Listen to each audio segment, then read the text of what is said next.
புதுவரவு நேயர்களுக்கு வணக்கம். முன்னாள் முதலமைச்சர் ஓ பன்னீர்செல்வத்திற்கு பச்சை கொடி காட்டிய பாஜக.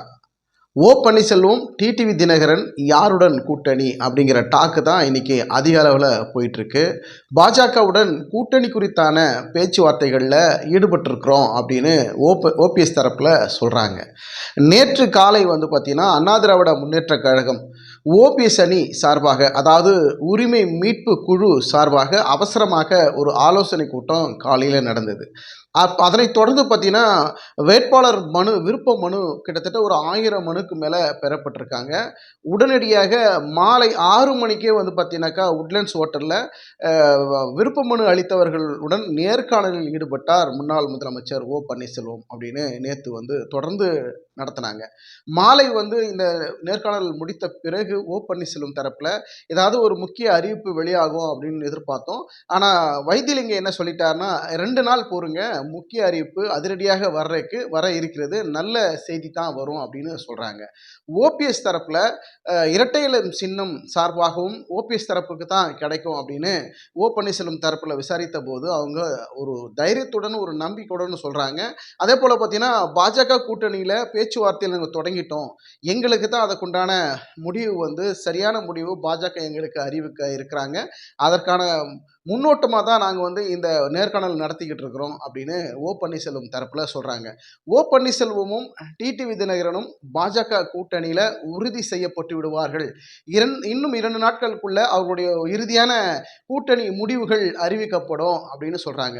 அதற்காகத்தான் முன்னாடியே என்ன பண்ணிட்டாரு ஓ பன்னீர்செல்வம் அவர்கள் பார்த்தீங்கன்னா பேச்சுவார்த்தை குழு அமைப்பு ஒன்று அமைச்சிட்டார். அதில் சட்டமன்ற உறுப்பினர் வைத்திலிங்கம், முன்னாள் அமைச்சர் கூப்பா கிருஷ்ணன், முன்னாள் சட்டமன்ற உறுப்பினர் ஜேசிடி பிரபாகர், கொள்கை பரப்பு செயலாளர் மருது அழகராஜ் உள்ளிட்ட 7 பேர் கொண்ட பேச்சுவார்த்தை குழு ஒன்று அமைச்சார். அந்த பேச்சுவார்த்தை குழு அமைத்த உடனே திடீர்னு ஒரு ஆலோசனை கூட்டம் நடத்தினாங்க. மாலையே பார்த்தீங்கன்னாக்கா ஒரு நேர்காணலும் தொடர்ந்து நடத்திக்கிட்டு இருக்கிறாங்க. இன்னும் 2 நாளைக்கு அதிரடியான ஒரு நல்ல முடிவு வரும் அப்படின்னு வைத்திலிங்கம் சொல்லியிருக்கிறாரு. பொறுத்திருந்து பார்க்கலாம். அதே போல் பார்த்தீங்கன்னா இரட்டை இலை சின்னத்தில் நிற்காமல் போனால் ஓ பன்னீர்செல்வத்திற்கு ஏதாவது ஒரு பின்னடைவு ஏற்படுமா அப்படின்னு பார்த்தா அப்படியும் பின்னடைவில் ஏற்பட வாய்ப்பு இல்லை. எடப்பாடி பழனிசாமி தான் இந்த தேர்தலில் மிகப்பெரிய ஒரு தோல்வியை தழுவார், அவருக்கு அவர் நிற்கக்கூடிய எல்லா இடங்கள்லையும் மிகப்பெரிய அளவில் தோல்வி இருக்கும், டெபாசிட்டை இழக்கக்கூடிய வாய்ப்பு எடப்பாடி பழனிசாமிக்கு இருக்கும், நீங்கள் பொறுத்து இருந்து பாருங்க அப்படின்னு ஒரு நம்பிக்கையோட ஓ பன்னீர்செல்வம் தரப்பில் பேசுகிறாங்க. அதே போல் பார்த்தீங்கன்னா எடப்பாடி பழனிசாமியும் அதுக்கும் சலித்தவர்கள் அல்ல அப்படின்னு அவரும் அரசியல் தேர்தல் நகர்வுல மேற்கொள்கிறாரு.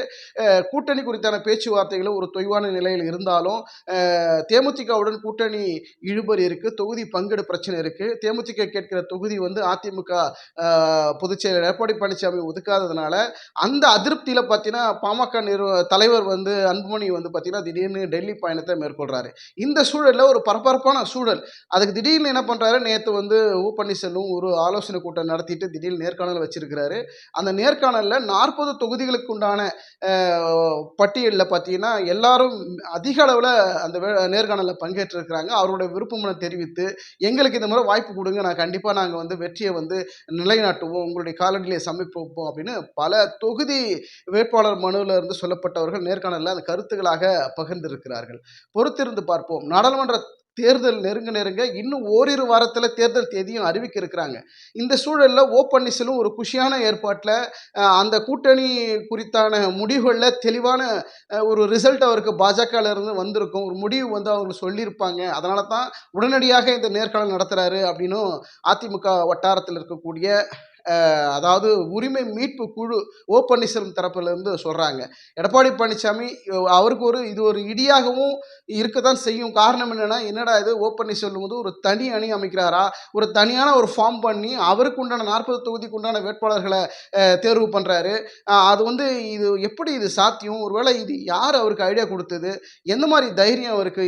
நம்ம அதிமுக பொதுச் செயலாளர் இருக்கோம், கட்சி நம்மக்கிட்ட தான் இருக்குது, கொடியும் எல்லா பொறுப்புலையும் நம்ம தான் இருக்கிறோம். இப்படி இருக்கும்போது அதிமுகவில் அவருக்கு எப்படி வந்து உரிமை வந்து கோர முடியும்? கட்சியிலையும் இல்லை, சின்னத்திலையும் இல்லை. அப்போ பாஜக கூட்டணிக்குள்ளேயும் இன்னும் உறுதி செய்யப்படாத நிலையில் பன்னீர்செல்வம் இருக்கிறாரு. எப்படி இது வந்து நேர்காணல் நடத்திக்கிட்டு இருக்கிறாரு? நேர்காணல் நடத்தினா எந்த தைரியத்தில் 40 தொகுதிகளும் எப்படி வேட்பாளர் நிறுத்துவார் அப்படின்னு எடப்பாடி பழனிசாமி தரப்பில் மிகப்பெரிய அதிருப்தியும் அங்கே இருக்கத்தான் செய்கிறது என்று அரசியல் வட்டாரத்தில் பேசுகிறாங்க. இதையெல்லாம் கருத்தில் கொண்டு பார்த்தீங்கன்னா அண்ணாமலையும் ஒரு ட்விஸ்ட் கொடுக்குறாரு. தொடர்ந்து ஒரு செய்தியாளர் மத்தியில் ஒரு தரப்பில் சொல்லிக்கிட்டே இருக்கிறாரு. எங்களுக்கு பாருங்கள், இன்னும் அதிரடியான கூட்டணியில் வந்து எல்லாரும் தொடர்ந்து இணைய தான் போகிறாங்க, நீங்கள் பொறுத்து இருந்து பாருங்கள் அப்படின்னு அண்ணாமலை சொல்லிக்கிட்டே இருக்கிறாரு. பாஜக கூட்டணியில் இன்னும் நிறைய பேர் இணைய இருக்கிறாங்க, பொறுத்து இருந்துங்க பாருங்க அப்படின்னு அண்ணாமலையை சொல்கிறாரு. ஒருவேளை பாஜக கூட்டணியில் பன்னீர்செல்வமும் டிடிவி தினகரனும் உறுதி செய்யப்பட்டால் அவர்களுக்கு வந்து ஒரு 10 தொகுதி ஒதுக்குவதற்கு வாய்ப்பு இருக்குன்னு பாஜக தரப்பில் சொல்கிறாங்க. அப்போ 10 தொகுதிகளை 7, 3 அல்லது 5, 5 சரிசமமாக பிரித்து கொள்வார்களா, இல்லை ஓபிஎஸ்க்கு ஒரு 7ம் டிடிவி தினகரனுக்கு ஒரு 3ம் ஒதுக்கி கொள்வார்களா, இல்லை அப்போ 50-50 இந்த மாதிரி பிரித்து கொள்வார்களா என்று அவர்களுக்குள்ள ஒரு பேசி முடிவெடுக்கக்கூடிய ஒரு விஷயம். ஏன்னா டிடிவி தினகரனுக்கும் பன்னீர்செல்வத்துக்கும் ஒரு சுமூகமான ஒரு கோட்பாடு இருக்குது, ஒரு சுமூகமான ஒரு எண்ணம் அவர்களுக்குள்ள இருக்கிறது. அதனால் அவர்களுக்குள்ள ஒரு நல்ல முடிவு எட்டப்பட்டு அவர்களுக்குள்ள அந்த அந்த எண்ணிக்கையை பிரித்துக் கொள்வார்கள் என்று எதிர்பார்க்கப்படுகிறது. அதே நேரத்தில் பார்த்தீங்கன்னா எடப்பாடி பழனிசாமி வந்து இது ஒரு பின்னடைவு ஏற்படுவதற்கும் வாய்ப்பு இருக்கும் அப்படின்னு அரசியல் வட்டாரங்களில் பேசுகிறாங்க. காரணம் என்னன்னா, எடப்பாடி பழனிசாமி தேமுதிகவை கையில் வச்சிக்கிறதுக்கு உண்டான வாய்ப்புகள் இருந்தாலும் அது கடைசி நேரத்தில் நழுவி போயிடுமா? ஏன்னா பாமகவும் இன்னும் கூட்டணி குறித்தான பேச்சுவார்த்தைகள் தீவிரமாக இறங்கல. அவர்களுக்கு அழைத்தாலும் இவர்களுடைய பாமக கேட்கின்ற தொகுதி வந்து அதிமுக ஒதுக்காதனால பாமக சார்பாக ஒரு அதிருப்தி இருப்பதனால அவர் டெல்லி பயணம் மேற்கொள்றாரு. பாஜக வந்து கொஞ்சம் வெயிட் பண்றாங்க. அதனால தான் பன்னீர்செல்வத்துக்கு ஒரு கிரீன் சிக்னல் கொடுத்து, நீங்க வந்து ஒரு கூட்டணி குறித்தான பேச்சுவார்த்தைகள் நம்மளோட பேசிக்கிட்டு இருங்க, அதே நேரத்தில் நீங்க வந்து ஒரு நேர்காணல் நடத்துங்க, உங்களுக்குண்டான அந்த ஒரு ஒரு ஸ்டஃப்பை காட்டுங்க, உங்களுக்கு என்ன மாதிரியான தகுதி இருக்கு அப்படின்னு நேர்காணல் வச்சு நீங்க ரெடி பண்ணுங்க, இதனால பல பேர் அதிருப்தி ஆவதற்கு வாய்ப்பு இருக்கு அப்படின்னு பாஜக தரப்புல இருந்து வந்ததுனால தான் பன்னீர்செல்வம் திடீரென்று காலையில் வந்து நேற்று காலை பார்த்தீங்கன்னா வேட்பாளர் மனுவை பெறப்பட்டு ஒரு ஆலோசனை கூட நடத்தப்பட்டதன் அடிப்படையில் வேட்பாளர் மனுவை பெற்றாரு. திடீர்னு மாலை 6 மணிக்கு வந்து பார்த்தீங்கன்னா நேர்காணல் தொடர்ந்து நடத்திக்கிட்டு இருந்தார். ஸோ இந்த முடிவில் வைத்திலிங்கம் ஒரு குஷியான தகவலை சொல்கிறதுக்கு காரணம் என்னன்னா, 2 நாள் பொறுங்கன்னு 2 நாளை குறிப்பிட்டு சொல்கிறாரு. அதற்கு காரணம் என்ன? 2 நாள் அப்படி ஒரு முடிவு எட்டப்பட்டு விடுமா அப்படின்னு பொறுத்திருந்து பார்க்கலாம். அதே நேரத்தில் பார்த்தீங்கன்னா டிடிவி தினகரனுக்கும் சரியான தொகுதிகள் ஒதுக்கப்பட வாய்ப்பு இருக்கிறது அப்படின்னு சொல்கிறாங்க. அதே போல் பார்த்தீங்கன்னா பன்னீர்செல்வத்துக்கு சிவகங்கை தொகுதியில் போட்டியிடுவதற்கு வாய்ப்பு இருக்கும் அப்படின்னு சொல்கிறாங்க. பொறுத்திருந்து பார்க்கலாம்.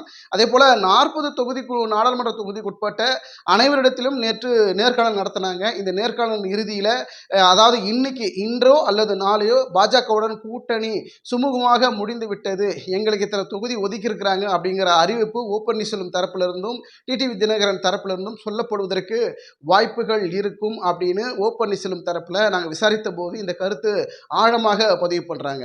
இப்படிப்பட்ட ஒரு சூழல்ல எடப்பாடி பழனிசாமிக்கு ஒரு பின்னடைவு இருக்கும் வாய்ப்பு இருக்கிறது. காரணம் என்னன்னா, கூட்டணி குறித்தான இழுபறிவு இருக்கு. பாமகவும் அதிமுகவுடன் கூட்டணி போவதற்கு மிகப்பெரிய ஒரு சரிவு நிலையும் இழுபறியும் இருக்கிறது. அதே தேமுதிகவும் கூட்டணியில் இன்னும் உறுதி செய்யப்படாத நிலையில் கடைசி நேரத்தில் தேமுதிகவும் பாஜகவுடன் தாவுவதற்கும் வாய்ப்புகள் இருக்குமோ என்றும் அஞ்சப்படுகிறது. பொறுத்திருந்து பார்க்கலாம். நாடாளுமன்ற தேர்தல் விறுவிறுப்பாக நடைபெற்று கொண்டிருக்கிறது. கூட்டணி குறித்த பேச்சுவார்த்தைகளை தீவிரம் காட்டுறாங்க. தொகுதி பங்கீட்டிலும் ஒரு தீவிரம் இருக்கிறது. ஆனாலும் ஒரு இழுபறி நிலையே இருக்கு. இதில் வந்து திமுக வந்து ஒரு கட்டத்தில் பார்த்தீங்கன்னா கூட்டணி குறித்தான தொகுதி பங்கீடு எல்லாத்தையும் முடிச்சிட்டாங்க. பாஜகவும் பெரும்பான்மையான இடங்கள்லையும் அவங்களுடைய ஒரு ஸ்டஃப் ஒரு தெளிவான லிஸ்டோடு தான் இருக்கிறாங்க. பன்னீர்செல்வத்தினுடைய வருகையும் டிடிவி தினகரன் வருகையும் அவர்களுக்கு எத்தனை தொகுதி ஒதுக்கலாம் அப்படிங்கிற ஒரு கால நிலையை வந்து வெயிட் பண்ணுறாங்க. காரணம் என்னன்னா, எடப்பாடி பழனிசாமி என்ன மாதிரியான முடிவு எடுக்கிறாரு, கடைசி நேரத்தில் எடப்பாடி பழனிசாமியும் பாஜகவுடன் கூட்டணி வைத்தால் அவர்களுக்கும் ஏதாவது ஒரு தொகுதியை ஒதுக்க வேண்டுமே அப்படின்னு அதற்காக பொறுத்திருக்கிறாங்க அப்படின்னு தான் சொல்கிறாங்க. பாஜக நிலைப்பாடு தமிழகத்தில் 2வது கட்சியாக உருவெடுக்கணும் அப்படிங்கிறது தான் பாஜகவுடைய நிலைப்பாடாக இருக்கிறது. பொறுத்திருந்து பார்க்கலாம். அதிகபட்சமாக 10லிருந்து 15 தொகுதிகளில் பாஜக அவருடைய வேட்பாளர்களை வின் பண்ணணும் அப்படிங்கிற ஒரு நிலைப்பாட்டுக்குள்ள பாஜக தீவிரம் காட்டுறாங்க. இந்த நிலையில் பன்னீர்செல்வம் டிடிவி தினகரனும் அவர்களுக்கு ஒதுக்கப்பட்ட தொகுதிகளில் கண்டிப்பாக அவங்க வின் பண்ணி ஆகணுங்கிற ஒரு கட்டளையும் பாஜக தரப்புல இருந்து இருவருக்கும் சொல்லியிருக்கிறாங்க. இந்த நிலையில் என்ன மாதிரியான நிலைப்பாட்டில் பன்னீர்செல்வம் டிடிவி தினகரனும் அவர்கள் நிலையிலிருந்து சரியான முடிவு எடுத்து பாஜக கூட்டணியில் உறுதி செய்வார்கள் என்ற ஒரு தகவல் வருது. இன்னும் 2 நாள்ல அதிகாரப்பூர்வ தகவலும் பாஜகவிடமிருந்து அதிமுக, அதாவது ஓ பன்னீர்செல்வம் தரப்புக்கும் டிடிவி தினகரனுக்கும் போயிடும். அவங்க இறுதியான முடிவு அவங்க கரெக்டாக லிஸ்ட் எடுத்து அவருடைய உறுதி கூட்டணியை இறுதி செய்வார்கள் என்று எதிர்பார்க்கப்படுகிறது. அதே வேளையில் பார்த்தீங்கன்னா எடப்பாடி பழனிசாமிக்கு இது ஒரு மிகப்பெரிய பின்னடைவு ஏற்படுவதற்கு வாய்ப்பு இருக்குன்னு மீண்டும் மீண்டும் அழுத்த திருத்தமாக சொல்றதுக்கு காரணம் என்னன்னா, இந்த நாடாளுமன்ற தேர்தலில் எடப்பாடி பழனிசாமி அவர்கள் தன்னை நிரூபித்தே ஆக வேண்டும்ங்கிற சூழலிலேயே ஒரு கட்டாயத்தில் இருக்கிறாரு. பொறுத்திருந்து பார்ப்போம். அதிமுக கடைசி கட்டத்தில் பாஜகவுடன் கூட்டணி வைக்குமா வைக்காதா அப்படிங்கிறது பொறுத்திருந்து பார்க்கலாம். நன்றி, வணக்கம்.